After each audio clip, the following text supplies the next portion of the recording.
bien-aimés, nous abordons aujourd'hui un thème très crucial, le péché. Mais avant, remettons-nous à Dieu dans la prière en disant « Mon Dieu, écoute ma prière, n'écarte pas ma demande. Exauce-moi, je t'en prie, réponds-moi, inquiet je me plains.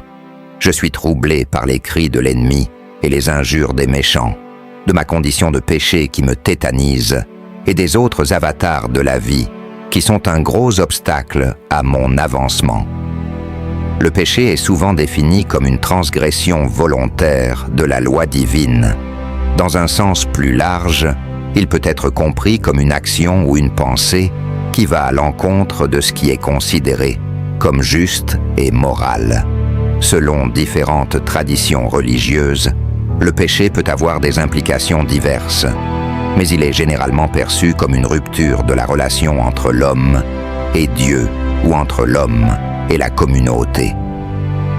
Jésus a souvent parlé du péché, de ses conséquences et de la manière de s'en libérer. Dans l'Évangile selon Jean, Jésus dit « En vérité, je vous le dis, quiconque pratique le péché est esclave du péché. » Jean 8, 34. Cette déclaration souligne que le péché crée une servitude spirituelle dont seule la vérité et la grâce de Dieu peuvent libérer. L'apôtre Paul a également beaucoup écrit sur le péché et sa nature. Dans sa lettre aux Romains, il déclare « Tous ont péché et sont privés de la gloire de Dieu. » Romains 3, 23. Paul souligne l'universalité du péché, mais aussi l'espoir offert par Jésus-Christ. Car le salaire du péché, c'est la mort. Mais le don gratuit de Dieu, c'est la vie éternelle, en Jésus-Christ notre Seigneur. Romains 6, 23. Dans l'Antiquité, le péché était souvent perçu comme une offense directe au Dieu, nécessitant des sacrifices et des rituels de purification. Avec l'avènement du christianisme, la compréhension du péché s'est approfondie, considérant non seulement les actions extérieures, mais aussi les intentions et les pensées. Au Moyen Âge, le péché était strictement encadré par l'Église. La confession et la pénitence étaient des pratiques courantes pour obtenir le pardon.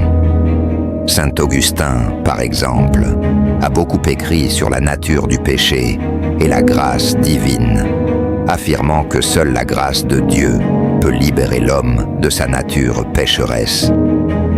Dans notre époque contemporaine, la notion de péché a été largement vulgarisée. Les péchés à la mode, comme l'avidité, la luxure et la vanité, sont souvent glamourisés par les médias et la culture populaire. Les péchés d'addiction, comme la dépendance à la drogue, à l'alcool et à la technologie, sont devenus des fléaux modernes, emprisonnant des millions de personnes dans des cycles de destruction. Même ceux qui pêchent sont souvent dans les tribulations de la chair. Au fond, ils veulent suivre la loi du bien qui est en eux. Cependant, la société avec ses modèles et ses démons cherche à rendre l'homme prisonnier et esclave de ses passions. Mais il y a une puissance en l'homme qui se tourne de façon profonde vers son Créateur pour lui demander de venir en son aide. Toi qui m'écoutes, d'où que tu sois, sache que tu comptes terriblement aux yeux de Dieu. Lève-toi comme un fils de roi et domine le monde, puisque Dieu t'en a donné le pouvoir. Domine ta nature, tu es maître. Que la grâce de Dieu vous bénisse